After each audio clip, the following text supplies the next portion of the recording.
بسم اللہ الرحمن الرحیم۔ معزز سامعین السلام علیکم۔ یہ میری تائی کی کہانی ہے۔ تائی کا رشتہ اگرچہ خون کا رشتہ نہیں، لیکن یہ کہانی جان لینے کے بعد مجھے میری تائی کے ساتھ اپنے ماں کے برابر پیار ہو گیا ہے، کیونکہ اس کہانی میں پاکستان سے محبت اس قدر پائی جاتی ہے کہ ایسی محبت کی مثال ماں کے پیار سے ہی دی جاتی ہے۔ 70 برس سے زیادہ ہونے کے باوجود اس خاتون کے چہرے پر نومولود بچی کی سی معصومیت اور مسکراہٹ ہے۔ وہ بے تحاشا خوبصورت نہیں، لیکن بے حد پرکشش ہے، اور مجھے تو لگتا ہے کہ وہ اس قدر پرکشش اس لیے ہے کہ وہ ایک شہید کی بیٹی ہے، ایک انتہائی نمازی پرہیزگار خاوند کی، جس کے خاندان کی 30 افراد تقسیم برصغیر کے دوران شہید ہوئے اہلیہ ہے، اور ایک حافظ پوتی کی دادی ہے۔ باقی خاندان کا تعارف کیا کراؤں، بس یوں سمجھ لیجئے تسبیح کے سارے دانے ہی ایک جیسے ہوتی ہے۔ ہر سال دسمبر اور جون میں چھٹیوں کے لیے لاہور جاتی ہوں تو ان سے ملاقات ہوتی ہے۔ امسال بوجہ کرونا تاخیر سے ملاقات ہوئی تو مل کر رونے لگی۔ ان کے بھتیجے کے شوہر کا PIA طیارے کے حادثے میں انتقال ہو گیا تھا۔ میں تعزیت کے لیے گئی تھی۔ وہ زاروں قطار رو رہی تھی اور کہہ رہی تھی، ہم ختم ہونے کو آ گئے، پاکستان کے غم ختم نہ ہوئے۔ لوگ کہتے ہیں ہم نے زندگی کے 70 بہاریں دیکھے، لیکن میں کہتی ہوں ہم نے خزائیں ہی خزائیں دیکھی۔ وہ بتاتی ہے کہ جب پاکستان بنا ہر چیز درہم برہم ہو گئی۔ ہمارا باپ پاکستان پر قربان ہو گیا، لیکن ہم محض اس بات پر مطمئن اور مسرور تھے کہ پاکستان تو بن گیا ہے۔ باپ کا سایہ سر سے اٹھا تو میری اور میری 2 بھائیوں کی کفالت کی ذمہ داری میرے چچا پر آ گئی۔ کیا خوبصورت مماثلت ہے میرے پیارے نبی صلی اللہ علیہ وسلم کے ساتھ کہ انہیں بھی ان کے چچا نے پالا، اور مجھے بھی، یہ کہہ کر وہ رونے لگی۔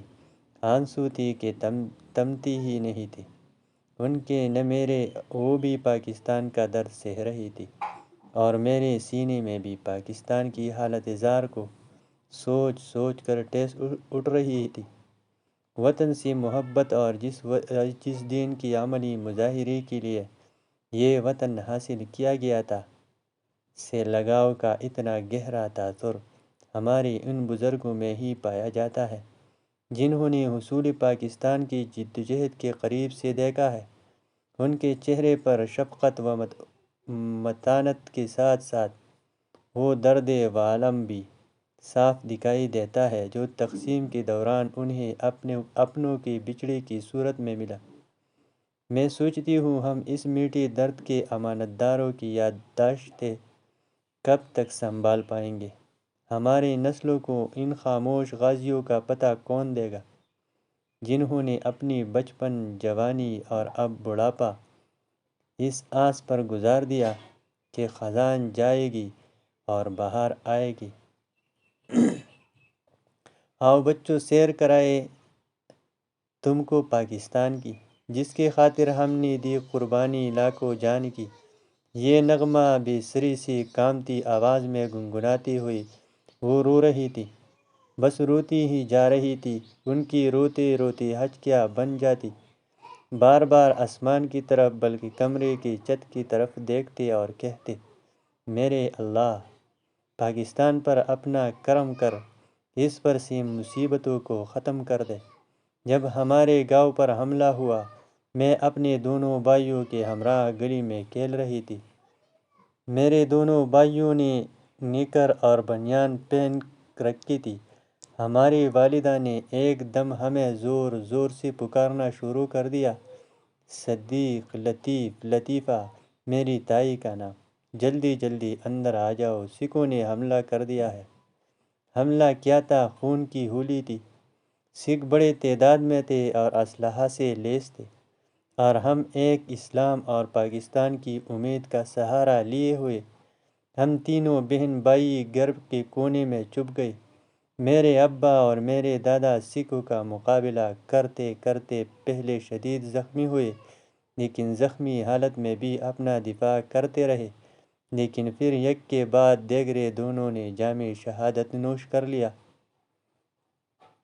ہمارے ایک چچا فقیر حسین نے کئی سکھوں کو مارا اور اسی جنگ میں ان کی تلوار ٹوٹ گئی۔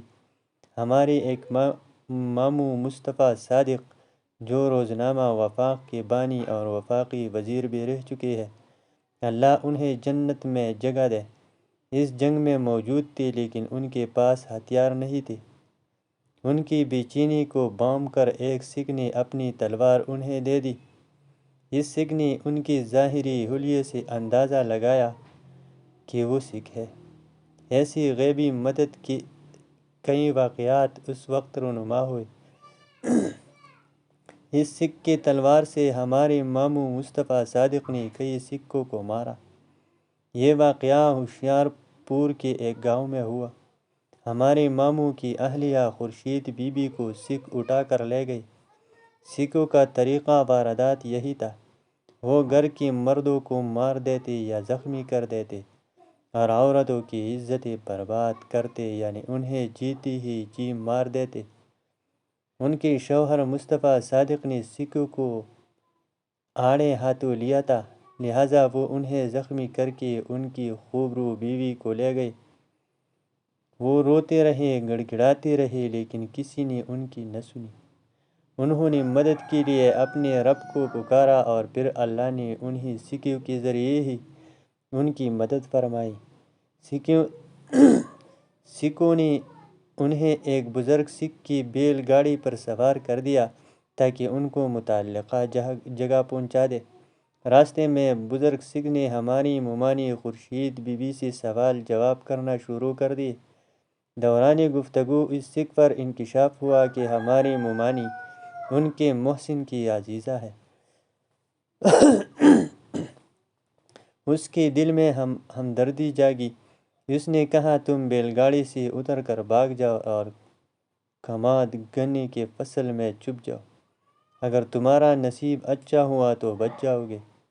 ہماری مومانی بتاتی ہے کہ نصیب اچھا ہی ثابت ہوا، میں کماد میں چھپ گئی۔ سکھوں کا ایک گروہ آیا اور بزرگ سکھ سے باز پرس کرنے لگا۔ میں کماد میں چھپی بیٹھی ان کی گفتگو سن رہی تھی۔ وہ بزرگ سکھ کو بری طرح ڈانٹ رہے تھے اور وہ جواب میں معذرت خواہ لہجے میں کہہ رہا تھا۔ مجھے پتہ ہی نہیں چلا کب وہ لڑکی بیل گاڑی سے نکل کر بھاگ گئی۔ سکھ غصے کے عالم میں ادھر ادھر مجھے تلاش کرتے رہے۔ میں سانس روکے اپنے اللہ سے مدد مانگ رہی تھی۔ کچھ دیر ادھر ادھر ڈھونڈنے کے بعد سکھ وہاں سے چلے گئے۔ میں کماد سے نکل کر کچی سڑک تک پہنچی۔ کچھ معلوم نہیں تھا سڑک کدھر جا رہی ہے۔ اللہ کا نام لے کر اسی پر چل پڑی۔ تقریباً 2 کلومیٹر چل کر اندازہ ہوا کہ میرا جانا پہچانا علاقہ ہے۔ شام ہونے کو تھی، دل خوف اور تھکن کے باعث ڈوبا چلا جا رہا تھا، لیکن میرے اللہ کی مدد شامل ہوئی اور میں ہانپتی کانپتی اپنے گھر پہنچی، جہاں سب ہجرت کی تیاری کیے بیٹھے تھے۔ سکھ اور ہندو بالکل خونخوار ہو گئے تھے۔ وہ خاندان جن کا آپس میں نسلوں سے واسطہ تھا، وہ ایک ایک مسلمان کو ختم کرنے کے درپے تھے۔